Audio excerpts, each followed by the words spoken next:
ನಮಸ್ಕಾರ, ನೀವು ನೋಡ್ತಾ ಇದ್ದೀರಾ ತೇಜಸ್ ನ್ಯೂಸ್ ಕನ್ನಡ. ನಾನು ನಿಮ್ಮ ಸುಷ್ಮಿತಾ.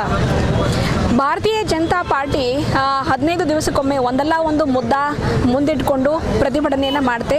ಇವತ್ತು ಬೀದರ್ ನಗರದಲ್ಲಿ ತಳ್ಳು ಬಂಡಿಗಳನ್ನು, ನೂಕು ಬಂಡಿಗಳನ್ನು, ಪಾನಿಪುರಿ ಬಂಡಿ ಆಗಿರ್ಬೋದು, ಜಿಲೇಬಿ ಬಂಡಿ, ಯಾರ್ಯಾರು ಬೀದಿ ಬದಿಯ ವ್ಯಾಪಾರಸ್ಥರಿದ್ದಾರೆ ಅವರ ಅಳಲನ್ನು ಮುಂದಿಟ್ಟುಕೊಂಡು ಇವತ್ತು ಪ್ರತಿಭಟನೆಯನ್ನು ಮಾಡಿದ್ದಾರೆ. ಬೀದರ್ನ ಗಣೇಶ್ ಮೈದಾನದಿಂದ ಅಂಬೇಡ್ಕರ್ ವೃತ್ತದವರೆಗೂ, ಬಳಿಕ ಇಲ್ಲಿ ಇರತಕ್ಕಂಥ ಮಹಾನಗರ ಪಾಲಿಕೆ ವಲಯ ಕಚೇರಿ 1ರವರೆಗೂ ಕಚೇರಿ ಮುಂಭಾಗದಲ್ಲಿ ಇವತ್ತು ಪ್ರತಿಭಟನೆಯನ್ನು ಮಾಡಿದ್ದಾರೆ. ಎಲ್ಲ ಬೀದಿ ಬದಿಯ ವ್ಯಾಪಾರಸ್ಥರು, ತಳ್ಳು ಬಂಡಿಗಳು, ನೂಕು ಬಂಡಿಗಳು ಯಾರ್ಯಾರಿದ್ದಾರೆ ಅವರನ್ನೆಲ್ಲ ಬೀದಿಗಿಳಿದು ಇವತ್ತು ಪ್ರತಿಭಟನೆ ಮೂಲಕ ತಮ್ಮ ಒಂದು ಹಕ್ಕೊತ್ತಾಯವನ್ನು ಮಂಡಿಸಿದ್ದಾರೆ. ಏನಪ್ಪ ಅಂದರೆ, ಇವತ್ತು ಮಹಾನಗರ ಪಾಲಿಕೆಯವರು ನಿಯಮ ಬಾಹಿರವಾಗಿ ಟೆಂಡರ್ ಯಾವುದೋ ಒಂದು ಟೆಂಡರ್ನ, ನಿಯಮ ಬಾಹಿರವಾಗಿರ್ತಕ್ಕಂಥ ಟೆಂಡರ್ನ ಮುಂದಿಟ್ಕೊಂಡು ತಳ್ಳು ಬಂಡಿ ಯಾರು ಬಡವರಿದ್ದಾರೆ, ಯಾರು ತಮ್ಮ ದಿನಗೂಲಿಯನ್ನೇ ಇವತ್ತಿನ ದಿವಸ ನಾನು ಕೆಲಸ ಮಾಡಿದರೆ ನನಗೆ ಉಪಜೀವನ ಮಾಡಲಿಕ್ಕೆ, ಕುಟುಂಬ ಸಾಗಿಸಲಿಕ್ಕೆ ಸಾಧ್ಯ ಅಂಥವ್ರ ಹತ್ರ 60 ರೂಪಾಯಿ ಒಂದು ರಿಸಿಪ್ಟ್ ಮೂಲಕ ಹಣ ವಸೂಲಿ ಮಾಡ್ತಾ ಇದ್ದಾರೆ. ಇದು ಬಹಳ ವಿರೋಧವನ್ನು ವ್ಯಕ್ತಪಡಿಸಿದ್ದಾರೆ. ಈ ಮೂಲಕ ಏನಪ್ಪ ಅಂದರೆ 60ರಿಂದ ಕೇವಲ 30 ರೂಪಾಯಿ ಮಾತ್ರ ಅವರಿಗೆ ನೀಡಬೇಕು ಎನ್ನುವ ರೀತಿಯಲ್ಲಿ ಇವತ್ತು ಪ್ರತಿಭಟನೆಯನ್ನು ಮಾಡಿದ್ದಾರೆ. ಸೊ ಈ ಬಗ್ಗೆ ಏನು ಹೇಳ್ತಾರೆ ಶಶಿ ಹೊಸಳ್ಳಿಯವರಾಗಿರ್ಬೋದು, ಭಾರತೀಯ ಜನತಾ ಪಕ್ಷದ ಜಿಲ್ಲಾಧ್ಯಕ್ಷರಾಗಿರ್ಬೋದು, ಏನು ಹೇಳಿದ್ದಾರೆ ಅಂತ ಕೇಳೋಣ.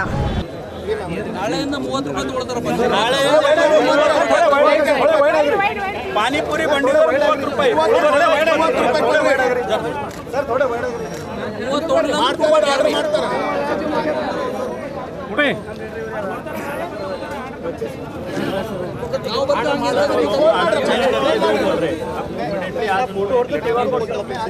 ಬೀದರ್ ನಗರ ಮಂಡಲ ವತಿಯಿಂದ ಎಲ್ಲ ಬೀದಿ ವ್ಯಾಪಾರಿಗಳ ನೇತೃತ್ವದಲ್ಲಿ ನಮ್ಮ ಪಾನಿಪುರಿ ಬಂಡಿ ಯೂನಿಯನ್ನ ಅಧ್ಯಕ್ಷರಾದ ಆತ್ಮಾರಾಮ್ ಅವರು, ಎಲ್ಲ ಸಣ್ಣ ಸಣ್ಣ ಬಂಡಿಯವರು ವ್ಯಾಪಾರಸ್ಥರ ನೇತೃತ್ವದಲ್ಲಿ, ಭಾರತೀಯ ಜನತಾ ಪಕ್ಷದ ನೇತೃತ್ವದಲ್ಲಿ ಇವತ್ತೇನು ಹೋರಾಟ ಇಟ್ಕೊಂಡಿದ್ದೆವು. ಬಡೋ ಜನರ ಹತ್ರ 20 ರೂಪಾಯಿ ಇದ್ದಂಥ ಶುಲ್ಕವನ್ನು 60 ರೂಪಾಯಿ ವಸೂಲಿ ಮಾಡ್ತಾ ಇದ್ದಾರೆ. ಇದನ್ನು ಭಾರತೀಯ ಜನತಾ ಪಕ್ಷ ಮತ್ತು ಬಡ ಜನರು ಎಲ್ಲರೂ ವಿರೋಧ ಮಾಡ್ತಾ ಇದ್ದೇವೆ. ಇವತ್ತು ಮಹಾನಗರ ಪಾಲಿಕೆ ಆಯುಕ್ತರಿಗೆ ನಾವು ಕೇಳಿದ್ದೇವೆ, ಒಂದೊಂದು ಕಟೌಟಿಗೆ 500 ರೂಪಾಯಿ ಕಟ್ಟಬೇಕಂತದ. ಯಾರು ನನಗೆ ಹಿಡ್ಕೊಂಡು ಯಾವ ಲೀಡರು ಕೂಡ ಒಂದೇ 1 ರೂಪಾಯಿ ಇವತ್ತು ಕಟೌಟ್ ಹಾಕಿದಾಗ ಕಟ್ಟಲ್ಲ. ನನಗೆ ಹಿಡ್ಕೊಂಡೇ ಹೇಳ್ತೀನಿ, ಯಾರು 1 ರೂಪಾಯಿ ಸರ್ಕಾರ ಕಟ್ಟಲ್ಲ. ಆದರೆ ಯಾವ ಬಡವರು ತಮ್ಮ ಮಕ್ಕಳ ವಿದ್ಯಾಭ್ಯಾಸಕ್ಕಾಗಿ, ತಮ್ಮ ಜೀವನ ನಡೆಸೋದಕ್ಕಾಗಿ ಇಡೀ ದಿನ ನಿಂತು ಬಂಡಿ ನೂಕೊಂಡು ತಳ್ಕೊಂಡು ಹೋಗಿ ವ್ಯಾಪಾರ ಮಾಡ್ತಾರೆ, ಅವ್ರ ಹತ್ರ 60 ರೂಪಾಯಿ ವಸೂಲು ಮಾಡ್ತೀರಿ. ಇದು ಯಾವ ನೀತಿ ಇದೆ? ಮೊದಲು 20 ರೂಪಾಯಿ ಇತ್ತು, ಅದು 60 ರೂಪಾಯಿ ಮಾಡಿರೋದು.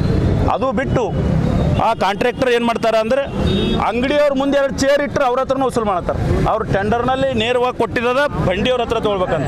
ಆದ್ರೆ ಅಂಗಡಿಯವ್ರ ಹತ್ರ ತೊಗೊಂಡಿದ್ದು ನನ್ನ ಬಳಿ ವಿಡಿಯೋ ಅವ, ರೆಕಾರ್ಡಿಂಗ್ ಅವ, ಕಮಿಷನರ್ರಿಗೆ ಕೊಟ್ಟಿನಿ. ಈಗಾಗಲೇ ಕಮಿಷನರ್ ಅವ್ರು ನಾಳೆಯಿಂದ 30 ರೂಪಾಯಿ ಮಾಡ್ತೀನಿ ಅಂತ ಹೇಳ್ಯಾರ. ಪಾನಿಪುರಿ ಬಂಡಿದ್ರು ಲಾಸ್ಟ್ ಟೈಮ್ ಮಾಡ್ತೀನಿ ಅಂದರು, ಈಗನೂ ಮಾಡ್ತೀನಿ ಅಂದಾರ. ಈಗ ಮಾಡಲಿಲ್ಲ ಅಂದ್ರೆ ಬರುವಂಥ ಮುಂದಿನ ವಾರ ಈ ಆಫೀಸಿಗೆ ಕೀಲಿ ಹಾಕೊಂಡು ಕೊಡ್ತೀವಿ. ಅವತ್ತು ಅದು ಕೊನೆ ಆಗೋವರೆಗೆ ನಾವು ಹೋಗಲ್ಲ ಅಂತ ಹೇಳ್ತೀವಿ. ಯಾರ್ಯಾರು ಬೀದಿ ವ್ಯಾಪಾರಸ್ಥರದಾರ, ಮುಖ್ಯವಾಗಿ ಶಿವನಗರ ಸ್ಟ್ರೀಟ್ ಹತ್ರ ಫುಡ್ ಸ್ಟ್ರೀಟ್ ಮಾಡ್ಕೊಂಡಿದ್ದಾರೆ, ಅವರಿಗೆಲ್ಲ ಗಡುವು ಕೊಟ್ಟಿದ್ದಾರೆ 15 ಡೇಸ್. ಇಲ್ಲ ನೋಡಿ, ಫುಡ್ ಸ್ಟ್ರೀಟ್ ಮಾಡಕ್ಕೆ ಬರಲ್ಲ, ಅದು ವಾಕಿಂಗ್ ಸ್ಟ್ರೀಟ್ ಅದ. ಫುಡ್ ಸ್ಟ್ರೀಟ್ ಮಾಡಬೇಕಾದ್ರೆ ಎಲ್ಲೋ ಒಂದು ಕಡೆ, ಈಗ ನಮ್ಮ ಬಸವೇಶ್ವರ ಸರ್ಕಲ್ ಹತ್ರ ಜಾಗ ಅದ, ಅಂಥ ಕಡೆ ಮಾಡ್ಬೇಕು. ನಗರದಾಗ ಒಂದು 10 ಕಡೆ ಸರ್ಕಾರಿ ಜಾಗಗಳೆಲ್ಲವ ತೆಗೆದು ಫುಡ್ ಸ್ಟ್ರೀಟು ಮಾಡಿರಿ ಅಂಥೇಳಿ ನಾವು ಮೊದಲು ಕೂಡ ಮನವಿ ಕೊಟ್ಟಿದ್ದೆವು. ಈಗಲೂ ಆಯುಕ್ತರಿಗೆ ಹೇಳ್ತೀವಿ, ನಗರ ಸುಂದರವಾಗಿ ಕಾಣಬೇಕಾಯ್ತಂದ್ರೆ ಈ ಎಲ್ಲ ಬೀದಿ ವ್ಯಾಪಾರಿಗಳಿಗೆ ಒಂದೊಂದು ಕಡೆ ಅಲಾಟ್ ಮಾಡಿ ಅವ್ರಿಗೆ ಫುಡ್ ಸ್ಟ್ರೀಟ್ ಮಾಡಿಕೊಡ್ಬೇಕು. ಮತ್ತು ಇವ್ರಿಗೆ ಮನೆಗಳು ಕೊಡ್ಬೇಕು. ಇವತ್ತು 5,000 ಮನೆಗಳು ವಾಪಸ್ ಹೋಗ್ಯಾವ ಕಳೆದ 10 ವರ್ಷದಲ್ಲಿ. ಯಾವುದು ಪ್ರಧಾನ ಮಂತ್ರಿ ಆವಾಸ್ನಲ್ಲಿ ಬರುವಂಥ ಮನೆಗಳು, ಭಾಲ್ಕಿಯಲ್ಲಿ ಕೊಟ್ಟಾರ G+4 ಮನೆಗಳು, ಹುಮನಾಬಾದ್ನಲ್ಲಿ ಕೊಟ್ಟರೆ ಮೊನ್ನೆ. ಆದ್ರೆ ಬೀದರ್ನಾಗ ಇವತ್ತಿಗೆ ಒಂದೇ ಒಂದು ಮನೆ ಕೊಟ್ಟಿಲ್ಲ. ಇದಕ್ಕೆ ಸ್ಥಳೀಯ ಶಾಸಕರ ನಿರ್ಲಕ್ಷ್ಯತನ ಕಾರಣ. ಅವ್ರು ಒಂದೇ ಒಂದು ಆಶ್ರಯ ಕಮಿಟಿ ಮೀಟಿಂಗ್ ತೊಗೊಂಡಿಲ್ಲ. ಆಶ್ರಯ ಕಮಿಟಿ ಮೀಟಿಂಗ್ ತೊಗೊಂಡ್ರೆ ಅಪ್ರೂವಲ್ ಮಾಡೋಕ್ಕಾಗ್ತದಲ್ಲ, ಒಂದೇ ಒಂದು ಮೀಟಿಂಗ್ ತೊಗೊಂಡಿಲ್ಲ. ಅದಕ್ಕೆ ಸ್ಥಳೀಯ ಶಾಸಕರಿಗೆ ಹೇಳ್ತೀವಿ, ನೀವೇನು ಬಡವ್ರ ಜೊತೆ ಚೆಲ್ಲಾಟ ಆಡ್ಲತ್ತೀರಿ, ಸಾವಿರಾರು ಜನರ ಹತ್ರ ದಿನ 60 ರೂಪಾಯಿ ವಸೂಲಿ ಮಾಡ್ಲತ್ತೀರಿ. ಸರ್ಕಾರದಿಂದಂಥ ದುಡ್ಡಿಲ್ಲಿಂದ ಅವರಿಗೆ ಮನೆ ಕೊಡ್ಲಿಕ್ಕೆ ನಿಮ್ದಲ್ಲಿ ಶಕ್ತಿ ಇಲ್ಲ. ಮನೆ ಕೊಡ್ಲಿಕ್ಕೆ ಶಕ್ತಿ ಇಲ್ಲ ನಿಮ್ಮ ಸರ್ಕಾರನಲ್ಲಿ. ದುಡ್ಡು ಬಂದು ವಾಪಸ್ ಹೋಗ್ತದೆ. ಮೀಟಿಂಗ್ ಮಾಡೋಷ್ಟು ಸಮಯ ಇಲ್ಲ ನಿಂಬಲ್ಲಿ. ಬಸ್ ಸ್ಟ್ಯಾಂಡ್ ಎದುರ ಗಿಡಗಳು ಮಾಡ್ತಾರಲ್ಲ, 25,000 ಮತ್ತೆ ತಗೋತಾರ ನೋಡ್ರಿ. ಅಷ್ಟು ಅಂಗಡಿ ಗಿಡಗಳು ಮಾಡತ್ತಲ್ಲಿ ಫುಟ್ಪಾತ್ ಹಾಕಿಲ್ಲ, ಅದು ಕೂಡ ನಾವು ವಿರೋಧ ಮಾಡಿದ್ದೀವಿ. ಮಂತ್ಲಿ ಅವ್ರ ಹತ್ರ ದುಡ್ಡು ತೊಗೊಂಡು ಅದಕ್ಕೆ ಫುಟ್ಪಾತ್ ಕೆಲಸ ಬಂದಾಗ ಅಲ್ಲಿ ಅದಿಟೆ ಮಧ್ಯದಾಗ ಅವ್ರು ಗಿಡ ತೆಗಿಬಾರ್ದು ಅಂತೇಳಿ ಫುಟ್ಪಾತ್ ಹಾಕಿಲ್ಲ. ಇಂಥ ಕೀಳು ಮಟ್ಟದ ಏನು ಅಧಿಕಾರ ಇವತ್ತು ಸ್ಥಳೀಯ ಶಾಸಕರು ನಡೆಸ್ಲತ್ತಾರ. ಮಹಾನಗರ ಪಾಲಿಕೆಗೂ ಕೊಲೆಪ್ಸ್ ಮಾಡಿಬಿಟ್ರು. ರಾಜ್ಯ ಸರ್ಕಾರದಿಂದ ಏನು ಮಾಡಿದ್ರು, ಅದಕ್ಕೆ ಅಬೋಲಿಷ್ ಮಾಡಿಬಿಟ್ರು. ಆದ್ರೆ ನಾವು ಸ್ಟೇ ತಂದಿದ್ದೆವು, ಇನ್ನೂ ನಾವು ಸದಸ್ಯರಿದ್ದೆವು. ಆದರೆ ಒಂದೇ ಒಂದು ಮೀಟಿಂಗ್ ನಡೀಲಕ್ಕೆ ಬಿಡಲ್ಲ ಈಗ ಸ್ಥಳೀಯ ಶಾಸಕರು. ಅದು ಕೂಡ ನಾವು ಮೊನ್ನೆ ಕಂಪ್ಲೇಂಟ್ ಮಾಡಿದ್ದೇವೆ ಎತ್ತಿಂದ್ರವ್ರು ಬಂದಾಗ. ಅದಕ್ಕೆ ಸ್ಥಳೀಯ ಶಾಸಕರಿಗೆ ಇಷ್ಟೇ ಹೇಳ್ತೇವೆ, ಈ ಬಡವ್ರ ಹೊಟ್ಟೆ ಮೇಲೆ ಹೊಡೆಯೋದನ್ನು ನಿಲ್ಲಿಸ್ರಿ, ಬಡವರಿಗೆ ಸೂರು ಕಲ್ಪಿಸ್ಕೊಡ್ರಿ, ಆವಾಗ ನೀವು ರಾಜಕಾರಣಿ ಆಗಿದ್ದಕ್ಕೆ ಸಾರ್ಥಕ ಆಗ್ತದೆ ಅಂತ ಹೇಳ್ತೀವಿ. ನೋಡ್ರಿ ಮೇಡಮ್, ಇವತ್ತು ನಾನು ಜನರ ಪರ ಹೋರಾಟ ಮಾಡುವಂಥ ಒಬ್ಬ ನಗರಸಭೆ ಸದಸ್ಯ. ನಾನು ರಹೀಮ್ ಖಾನ್ ಅವ್ರಿಗೆ ಅವಾಗೇ ಉತ್ತರ ಕೊಟ್ಟಿದ್ದೆ. ನಾನು 17 ವರ್ಷದಿಂದ ಕೌನ್ಸಿಲರ್ ಇದ್ದೀನಿ. ನಾನು ಮಾಮೂಲಿ ಇದ್ದೀನಿ. ನನ್ನ ಶಕ್ತಿ ಏನದ, ನಾನು ಏನು ಕೆಲಸ ಮಾಡ್ತೀನಿ, ನಾನು ಜನರಿಗೆ ಗುರ್ತದ. ರಹೀಮ್ ಖಾನ್ ಅವ್ರಿಗೆ ಹೇಳೋ ಅವಶ್ಯಕತೆ ಇಲ್ಲ. ಅವ್ರಿಗೆ ನಾವು ಅಷ್ಟೇ ಕೇಳತ್ತೀವಿ, ಹೌದು ನಾನು ಮಾಮೂಲಿ, ನಾನು ಜನರ ಸಲುವಾಗಿ ಥರ್ಡ್ ಕ್ಲಾಸ್ ಆಗ್ಲಕ್ಕೂ ರೆಡಿ ಇದ್ದ. ನೀವೇನು ಹೇಳಿರಿ, ಥर्ड क्लास काउंसलर को काम नहीं है, मेरे को काम नहीं है, आपको बहुत प्रॉपर्टी कम है, लोगों को डुबा के आपको प्रॉपर्टी बचाने का काम है, मेरे को काम नहीं है, मेरे को जनता के सेवा करना ही मेरा काम है. मैं जो महानगर पालिका का सदस्य हूँ, मेरा काम ही लोग के सेवा करना है. इसलिए थर्ड क्लास बोलन दो, कौन सा भी क्लास बोलन दो, मेरे को लगने वाला नहीं है.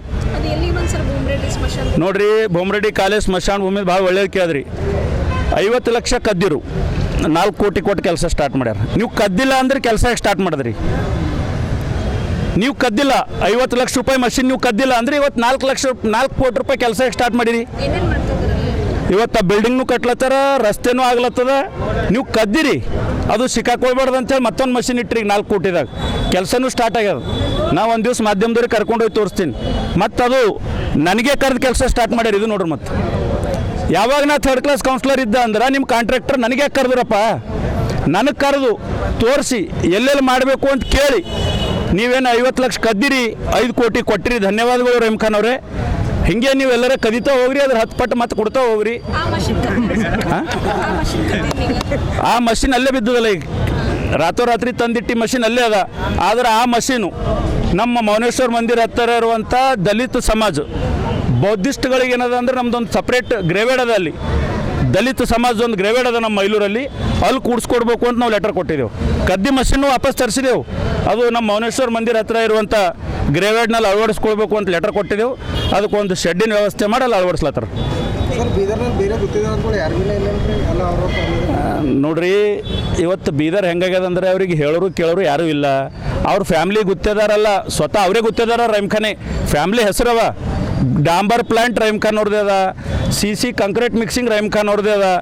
ಈ ದಿನ 60 ರೂಪಾಯಿ ವಸೂಲಿ ಮಾಡೋ ಟೆಂಡರ್ ರಹೀಮ್ ಖಾನ್ ಅವ್ರದ್ದೇ ಅದ. ಅವ್ರು ಏನೂ ಬಿಡಲ್ಲ. ಅವ್ರಿಗೆ ಏನೋ ಒಂದು ಹುಚ್ಚಿಡ್ದು ದುಡ್ಡು ಗಳಿಸ್ಬೇಕಂತ. ಅವ್ರು ದುಡ್ಡು ನಿಂದು ಬಿದ್ದಾರ. ಅವ್ರಿಗೆ ಜನರ ಸೇವೆ ಬೇಕಾಗಿಲ್ಲ. ಇವತ್ತು ಎಷ್ಟೋ ರೋಡ್ಗಳು ಮಾಡಿದ 3 ತಿಂಗಳದಾಗ ಕೆತ್ಕೊಂಡು ಹೋಗ್ಲತ್ತಾವ. ನಾನು ನಿಮ್ಗೆ ಹೋಗಿ ತೋರಿಸ್ತೀನಿ. KKIDBದಾಗ ಸಿಂಧೋಲ್ ಕಲ್ಯಾಣ ಮಂಟಪ ಬಾಜು ಒಂದು ರೋಡ್ ಮಾಡ್ಯಾರ.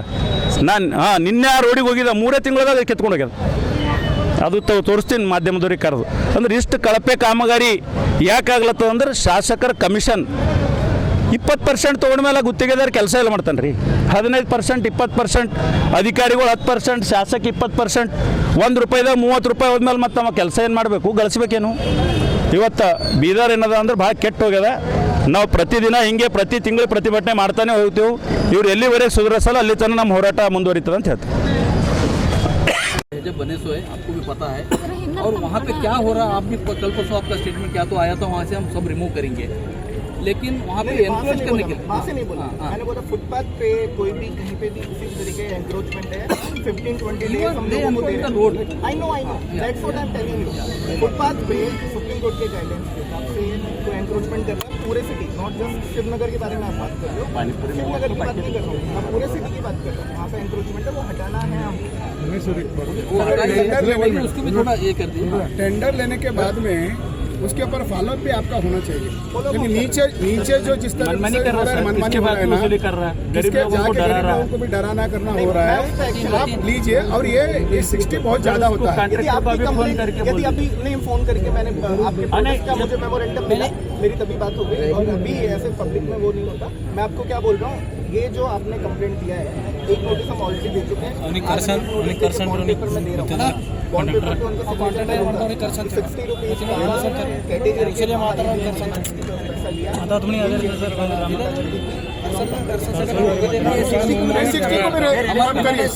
ಬೀದರ್ ಮಹಾನಗರ ಪಾಲಿಕೆಯಲ್ಲಿ ಪ್ರತಿಯೊಂದು ಟೆಂಡರ್ಗಳಲ್ಲಿ ಗೋಲ್ಮಾಲ್ ಹಗರಣ ನಡೀತಾ ಇದೆ. ಉದಾಹರಣೆಗೆ ಇವತ್ತು ಕಟೌಟ್ಗಳು ಹಚ್ಚೋದು, ಸರ್ಕಾರದಿಂದನೇ ಆದೇಶ ಇದೆ ಪ್ರತಿ ಸ್ಕ್ವೇರ್ ಫೀಟಿಗೆ ಎಷ್ಟು ತೆಗೆದುಕೊಳ್ಬೇಕು ಅನ್ನೋದು. ನಾವು ಕಟೌಟ್ಗಳು ಭಾಳ ಹಾಕ್ತೀವಿ, ನಾವು ಭೀ ಹಾಕ್ತೀವಿ. ಭಾರತೀಯ ಜನತಾ ಪಕ್ಷದಿಂದ ಪ್ರತಿ ದಿವಸ ಯಾರು ಹಾಕ್ತಾರೆ. ನಮ್ಮ ನಾಗರಾಜ್ ಅವರು ಇಲ್ಲಿದ್ದಾರೆ, ಅವರಂತೂ ಎಲ್ಲ ಕಡೆ ಹಾಕ್ತಿರ್ತಾರೆ. ನಾಗರಾಜ್ ಕರ್ಪೂರ್ ಅವರು. ನಾವು ಒಂದೇ ಒಂದು ಪೈಸಾ ಕೊಡಲ್ಲ. ನಿಮಗೆ ಹೆಂಗೆ 60 ರೂಪಾಯಿ ಅದಲ್ಲ, ಒಂದು ಕಟೌಟ್ ಆಗಬೇಕಾದ್ರೆ 5,000 ರೂಪಾಯಿ, 2,000 ರೂಪಾಯಿ, 3,000 ರೂಪಾಯಿ ಮುನ್ಸಿಪಾಲ್ಟಿ ಕಟ್ಟಬೇಕು. ನಾವಲ್ಲ, ಕಾಂಗ್ರೆಸ್ದವರು ಕೊಡಲ್ಲ ಅಥವಾ ಯಾವ್ದಾರ ಸಂಘ ಸಂಸ್ಥೆಯವರು ಕೊಡಲ್ಲ. ಅಂದ್ರೆ ನೀವು ಬಡವರು ಇದ್ರೆ ಅಂತೇಳಿ ನಿಮ್ಗೆ ಅನ್ಸುತ್ತಾರ ಅವ್ರು. ಅದಕ್ಕೆ ನೀವು ಯಾರು ಅಂಜುವಂತ ಅವಶ್ಯಕತೆ ಇಲ್ಲ. ಇವತ್ತು ಹೋರಾಟ ಮಾಡ್ತಾ ಇದ್ದೀವಿ. ಇವತ್ತು ಕಮಿಷನರ್ ಬಂದವ್ರಿಗೆ ಏನು ಕೇಳ್ತೀವಿ. ಆದ್ರೆ ನಾಳೆಯಿಂದ ನೀವು ಒಂದೇ 1 ರೂಪಾಯಿ ಕೊಡ್ಬೇಡಿ. ನಿಮ್ಮ ಬಂಡಿ ಒಯ್ದು ಪೊಲೀಸ್ ಸ್ಟೇಷನ್ ಕಳಿಸಿ, ನಿಮ್ಮ ಬಂಡಿ ಒಯ್ದು ಮುನ್ಸಿಪಾಲ್ಟಿಗೆ ತರಲಿ, ಅದು ಬಿಡಿಸ್ಕೊಂಡು ಬರೋಂಥ ಜವಾಬ್ದಾರಿ ನಮ್ಮದು. ನಿಮ್ಮಲ್ಲಿ ಒಕ್ಕಟ್ಟಿರಲ್ಲ ಅಷ್ಟೇ. ನೀವು 1 ರೂಪಾಯಿ ಕೊಡೋಂಥ ಅವಶ್ಯಕತೆ ಇಲ್ಲ. ಅವ್ರಿಗೆ ಕೊಡೋದವ್ರು ಏನೂ ಮಾಡೋದಿಲ್ಲ. ಅವರು ಬಂದು ನಿಮ್ಗೆ ಅಂಜಿಸ್ ನೋಡ್ತಾರೆ ಅಷ್ಟೇ. ಮತ್ತು ಇದರದಾಗಂತೂ ಪೂರ್ತಿ ಮೋಸ ಇದೆ. ಪ್ರತಿ ದಿವಸ ಇಲ್ಲಿ ನೀವು ಕೊಟ್ಟಂಥ ಚೀಟಿಗಳಿವೆ. ಒಂದು 16ನೇ ತಾರೀಕಿಗೆ, ಒಂದು 23ನೇ ತಾರೀಕಿಗೆ. 16 ಪ್ರಾರಂಭಕ್ಕೆ ಎಷ್ಟು ದಿವಸ ಆಯಿತು? ಈ 16ನೇ ತಾರೀಕಿಗೆ 32,000 ಇದೆ ಕ್ರಮ ಸಂಖ್ಯೆ. ಸ್ವಲ್ಪ ಮಾಧ್ಯಮದವ್ರು ಗಮನಿಸಬೇಕು. 16ನೇ ತಾರೀಕಿಗೆ 32,000 ಇದೆ. 23ನೇ ತಾರೀಕಿಗೆ 38,000 ಇದೆ. 28ನೇ ತಾರೀಕಿಗೆ 38,000 ಇದೆ. ಅಂದ್ರೆ ಪ್ರತಿ ದಿವಸ 1,000 ಬಂಡಿಯಿಂದ ಅವರು ದುಡ್ಡು ಕಲೆಕ್ಟ್ ಮಾಡ್ತಾ ಇದ್ದಾರೆ. ಪ್ರತಿ ದಿವಸ 60,000 ರೂಪಾಯಿ ಅಂದ್ರೆ ಪ್ರತಿ ವರ್ಷಕ್ಕೆ ಸರಿ ಸುಮಾರು 2 ಕೋಟಿ ಮೇಲಾಗುತ್ತೆ. ಪ್ರತಿ ದಿವಸ 60,000, ಪ್ರತಿ ತಿಂಗಳು 18 ಲಕ್ಷ, 12 ತಿಂಗಳಿಗೆ 2 ಕೋಟಿ ರೂಪಾಯಿ ಮ್ಯಾಗ ಲೂಟಿ ಹೊಡೆಯುವಂಥ, ಬಡವರಿಂದ ಲೂಟಿ ಹೊಡೆಯುವಂಥ ಕೆಲಸ ಮಾಡ್ತಾ ಇದ್ದಾರೆ. ಇದು ರಿಸಿಪ್ಟ್ ಹರಿದಿವವ. ಈಗ ಹರಿಲ್ದೇನೆ ಮತ್ತೆ ಈ ರಿಸಿಪ್ಟ್ ಡೂಪ್ಲಿಕೇಟ್ ಎಸವನು ಸೇಮ್ ನಂಬರ್. ಇದು ನಾವು ಬಿ ಇಲ್ಲಿ ಹೋಗಿ ಪ್ರಿಂಟ್ ಹಾಕೊಂಡು ಬರ್ಲಾಕ್ ಬರ್ತದೆ. ಇದೇನು ಭಾಳ ದೊಡ್ಡ ಇದು ಇಲ್ಲ. ಇದು ಮಾಡೋದ ಅಂದ್ರೂ ಅದಕ್ಕೊಂದು ಸಿಸ್ಟಮೆಟಿಕ್ ಇದು ಮಾಡಬೇಕಿತ್ತು. ಆದರೆ ಬಡವರಿಂದ ತಗೊಳ್ಳೋದು ಯಾವ ನ್ಯಾಯ ರೀ? ಯಾವ ಹಿಂದೆ ದೊಡ್ಡ ದೊಡ್ಡ ಸಾಹುಕಾರ ಯಾರು ಅವ್ರು ಮುನ್ಸಿಪಾಲ್ಟಿ ಟ್ಯಾಕ್ಸ್ ಕಟ್ಟಲ್ಲ, ಅವ್ರದ್ದು ಉಸುಲಿ ಮಾಡಿರಿ. ಇವತ್ತು ಡೂಪ್ಲಿಕೇಟ್ ಬಿಲ್ ಹೇಳಿ ನೀವು ಎಲ್ಲೆಲ್ಲಿಂದ ಏನೋ ಮಾಡ್ತಾ ಇದ್ದೀರಿ. ಕಾಮಗಾರಿ ಮಾಡ್ಲಾರ್ದೇ ಕಾಮಗಾರಿ. ಇವತ್ತು ಏರ್ಫೋರ್ಸ್ ಚಿದರಿಯಿಂದ ವೆಟರ್ನರಿ ಕಾಲೇಜಿಗೆ ಡಿವೈಡರ್ ರೋಡ್ ಮಾಡಿದ್ದೀವಿ ಅಂದ್ರೆ ಅಲ್ಲಿ ಏನೂ ಇಲ್ಲ. ಇವತ್ತು ಈಗ ಕರೆಂಟ್ ಕಂಬಗಳು ನೋಡ್ತಾ ಇದ್ದೀವಿ ನಾವು. ಇವು ಚಲೋ ಇರ್ತಾವೆ. ಇನ್ನೂ 1 ವರ್ಷ ಇವು ಬದಲಿ ಮಾಡ್ತಾರೆ, ಮತ್ತೊಂದು ಕೊಡಿಸ್ತಾರೆ. ಅವೆಲ್ಲ ಹೋದ್ರು ನಾವು ಖುನಾನೇ ಇಲ್ಲ. ಮತ್ತೊಂದು ವರ್ಷ ಮತ್ತೊಂದು ಬೇರೆದೆ, ಆ ಡಿವೈಡರ್ ಬೇರೆದೆ. ಅದ್ರ ದುಡ್ಡು ಲೂಟಿ ಹೊಡೆ ಕಡೆಯಿಂದ ಇಷ್ಟೆಲ್ಲ ಮಾಡ್ತಾ ಇದ್ದೀರಿ. ನಿಮ್ಗೆ ಇಷ್ಟೆಲ್ಲ ದುಡ್ಡು ಸಿಕ್ಕರು ಮತ್ತೆ ಬಡವರು ಹೊಟ್ಟೆ ಮ್ಯಾಗ ಯಾಕೆ ಕಾಲು ಕೊಡ್ತಾ ಇದ್ದೀರಿ ನೀವು? ಅದಕ್ಕೆ ನಾನು ಇವತ್ತು ಮುನ್ಸಿಪಾಲ್ಟಿ ಅಧಿಕಾರಿಗಳದ್ದು ಬೇಜವಾಬ್ದಾರಿತನ ಇದರಲ್ಲಿ. ಕೇವಲ ಮಂತ್ರಿ ಒಬ್ಬನೇ ಅಂತಿಲ್ಲ. ಮಂತ್ರಿ ಲೂಟಿ ಮಾಡ್ಲತ್ತಾರ, ನೀವು ಸುಮ್ ಕುಳ್ಳತಿ ಕಡೆ ನಾವು ಲೂಟಿ ಮಾಡ್ಲತ್ತಾನ, ಅವ್ನ ಅನುಯಾಯಿಗಳು ಲೂಟಿ ಮಾಡ್ಲತ್ತಾರ. ಅದಕ್ಕಾಗಿ ಈ ಲೂಟಿಗೆ ಮುಂದಿನ ದಿವಸಗಳಲ್ಲಿ ಇಷ್ಟು ದಿವಸ ನಮ್ಮ ಗಮನಕ್ಕೆ ಬಂದಿಲ್ಲ. ಮುಂದಿನ ದಿವಸದಲ್ಲಿ ಈ ಲೂಟಿಗೆ ನಾವು ಯಾವುದೇ ಅವಕಾಶ ಕೊಡೋದಿಲ್ಲ. ಕೇವಲ ಇಲ್ಲೇ ಅಷ್ಟೇ ಲೂಟಿ ಮಾಡ್ತಾ ಇಲ್ಲ. ಇವತ್ತು ಬೀದರ್ ಸುಂದರೀಕರಣ ಕೆಡಿಸ್ತಾ ಇದ್ದಾರೆ. ಇವತ್ತು ಬಂಡಿಗಳಿಗೆ ಸಿಸ್ಟಮೆಟಿಕ್ ಜಾಗ ಅಲಾಟ್ ಮಾಡೋರಿಗೆ. ಇವತ್ತು ವಾಕಿಂಗ್ ಸ್ಟ್ರೀಟ್ ಇರೋಂಥದ್ದು ಒಂದೇ ವಾಕಿಂಗ್ ಸ್ಟ್ರೀಟ್. ಆ ವಾಕಿಂಗ್ ಸ್ಟ್ರೀಟ್ನಲ್ಲಿ ಎಷ್ಟು ಬಂಡಿ ಹಚ್ಚಾರ ಅಂದ್ರೆ ಬಡವರು ವ್ಯಾಪಾರ ಮಾಡಬೇಕಾ ಬೇಡ? ಅವ್ರಿಗೆ ಕೊಡ್ರಿ ಒಂದೊಂದಲ್ಲ ಒಂದೊಂದು ಜಾಗಗಳು ಒಬ್ಬೊಬ್ರಿಗೆ ಕೊಡ್ರಿ. ಲೈನ್ ಹಚ್ಚಿ ಬಂಡಿ ಹಚ್ದ್ರಲ್ಲಿ ಯಾರ್ದು ವ್ಯಾಪಾರ ಆಗ್ಲಾರ್ದ ರೀತಿಯಲ್ಲಿ ಬಂದಿಗಳು ಕೊಟ್ಟಿದ್ದಾರೆ. ಅದಕ್ಕೆ ಇವತ್ತು ಮುನ್ಸಿಪಾಲ್ಟಿ ಕಮಿಷನರ್ ಬಂದಿದ್ದಾರೆ. ಅವ್ರು ಹೇಳಬೇಕು ಈ ಟೆಂಡರ್ ಏಟಿಗೆ ಬಿಟ್ಟದ, ಮತ್ತು ಇದ್ರ ಟೆಂಡರ್ ಏಟಿಗೆ ಬಿದ್ದದ, ನಮ್ಮದು ಬ್ಯಾನರ್ ಕಟ್ಟ ಟೆಂಡರ್ ಏಟಿಗೆ ಬಿಟ್ಟದ, ಅದ್ರದಿಂದ ಎಷ್ಟು ಕಲೆಕ್ಷನ್ ಆಗುತ್ತೆ, ವರ್ಷಕ್ಕೆ ಇದ್ರದಿಂದ ಎಷ್ಟು ಕಲೆಕ್ಷನ್ ಆಗುತ್ತೆ, ಇದು ದುಡ್ಡು ಎಲ್ಲಿಗೆ ನಡೆದದ, ಇದ್ರದ್ದು ಅಕ್ರಮ ಸಕ್ರಮ, ಇದ್ರ ಡೂಪ್ಲಿಕೇಟ್ ರಿಸಿಪ್ಟ್ ಮಾಡೋದು ಯಾರು ನೋಡ್ತಾ ಇದ್ದಾರೆ? ಇವೆಲ್ಲ ಗಮನಿಸಬೇಕಾದಂತ ಅವಶ್ಯಕತೆ ಇದೆ. ಇವತ್ತ ಏನು ಇಲ್ಲ, ಕೇವಲ 60 ರೂಪಾಯಿ ರಿಸಿಪ್ಟ್. ಯಾರು ಮಾಡ್ಬೋದು? ಇದು QR ಕೋಡ್ ಮಾಡ್ಬೇಕು. ಇದು ಇದ್ರ ಜೊತೆಯಲ್ಲಿ ಇಲ್ಲ, ಮಾಡೇಬಾರ್ದು. ಬಡವರಿಗೆ ಮಾಡೋಂಥ ಅವಶ್ಯಕತೆನೇ ಇಲ್ಲ, ನಮ್ಮ ಒತ್ತಾಯ. ಎರಡನೇದು, ರಹೀಂ ಖಾನ್ ನಾವು ಏನಾರ ಕೇಳಕ್ ಹೋದೆವು ಅಂದ್ರೆ ಓಕೆ ಮಾಮೂಲಿ ಮುನ್ಸಿಪಾಲ್ಟಿ ಮೆಂಬರ್ ಅಂತ. ಇವ ಹಿಂದೆ ಮಾಮೂಲಿ ಮುನ್ಸಿಪಾಲ್ಟಿ ಮೆಂಬರ್ನೂ ಇದ್ದಿಲ್ಲ. ನಮ್ಮ ಅಧ್ಯಕ್ಷರು ಮುನ್ಸಿಪಾಲ್ಟಿ ಮೆಂಬರ್ ಆಗಿ ಜನಸೇವೆ ಮಾಡ್ತಾ ಇದ್ದಾರೆ ಅಂದ್ರೆ ಅವನು ಇದ್ದಿದ್ದೇ ಬಹಳ ದೊಡ್ಡದು, ಬೇರೆದೆಲ್ಲ ಸಣ್ಣ ಸಿಕ್ಕದು. ಯಾಕಪ್ಪ ಮಾಮೂಲಿ ಮುನ್ಸಿಪಾಲ್ಟಿ ಮೆಂಬರ್ ಅಂದ್ರೆ ನಿನಗೆ ಅದ್ರ ಬಗ್ಗೆ ಗೌರವ ಇಲ್ವಾ? ಈ ಒಬ್ಬ ಮುನ್ಸಿಪಾಲ್ಟಿ ಮೆಂಬರ್ಗಳ ಇಡೀ ದೇಶದ ಬೀದರ್ ನಗರ ಮಂಡಲದ ವತಿಯಿಂದ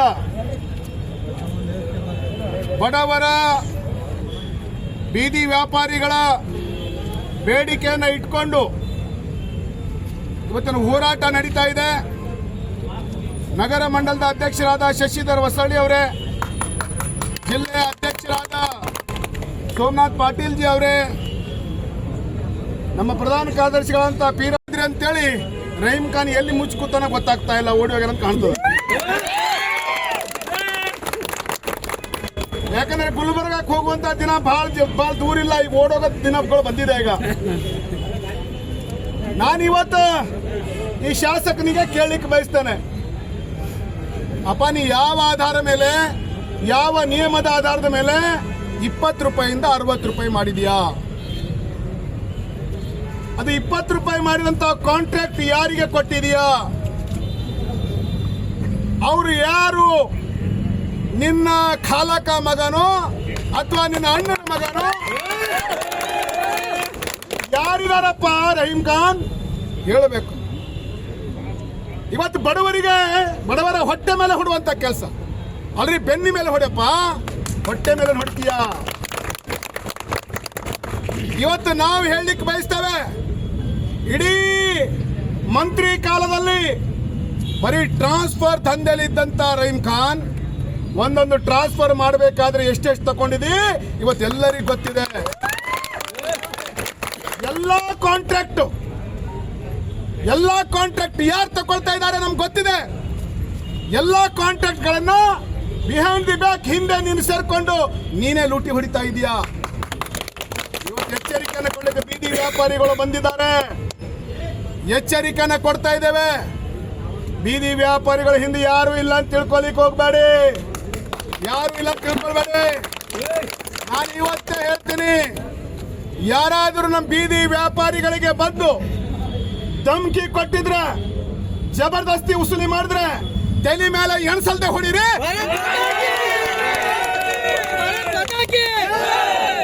ಯಾರಪ್ಪನ ಆಸ್ತಿರಿ? ದಿನ ಬೆಳಗಾದ್ರೆ ಮುಂಜಾನೆಯಿಂದ ಸಾಯಂಕಾಲ ತನಕ ಬಿಸಿಲಲ್ಲಿ ನಿಲ್ತಾರೆ ನಮ್ಮವರು. ಬಿಸಿಲಲ್ಲಿ ನಿಂತು ಅವರಿಗೆ ಲೂಟಿ ಮಾಡ್ತೀರಿ. ಯಾವ ನಿಯಮ, ಯಾವ ಕಾನೂನು, ಯಾವ ನಿಯಮದ ಆಧಾರದ ಮೇಲೆ ನೀವು ಮಾಡ್ತಾ ಇದ್ರಿ? ಇದನ್ನ ಸಹನೆ ಮಾಡುವಂತದ್ದು ಹೋಗಿದೆ. ನಾನು ಇವತ್ತು ಹೇಳ್ತಾ ಇದ್ದೇನೆ, ಮಿಸ್ಟರ್ ರಹೀಂ ಖಾನ್, ಎಚ್ಚೆತ್ಕೊಳ್ಬೇಕು. ಬಡವರ ಮೇಲೆ ಹೊಟ್ಟೆ ಹೊಡೆದನ್ನ ನಿಲ್ಲಿಸಬೇಕು. ಇಲ್ಲದೆ ಇದ್ರೆ ಇವತ್ತು ಮುನ್ಸಿಪಾಲ್ಟಿಗೆ ಮುತ್ತಿಗೆ ಹಾಕಿದ್ದೇವೆ, ನಾಳೆ ನಿನ್ನ ಮನೆಗೆ ಮುತ್ತಿಗೆ ಹಾಕ್ತೇವೆ. ಎಲ್ಲೆಲ್ಲಿ ಓಡಾಡ್ತೀರಿ ಅಲ್ಲೆಲ್ಲಿ ನಿಮ್ಗೆ ಮುತ್ತಿಗೆ ಹಾಕ್ತೇವೆ, ನಿಮ್ಮನ್ನ ಓಡಾಡ್ಲಿಕ್ಕೆ ಬಿಡುವುದಿಲ್ಲ ಅಂತ ಮಾತಾಡ್ತಾರೆ.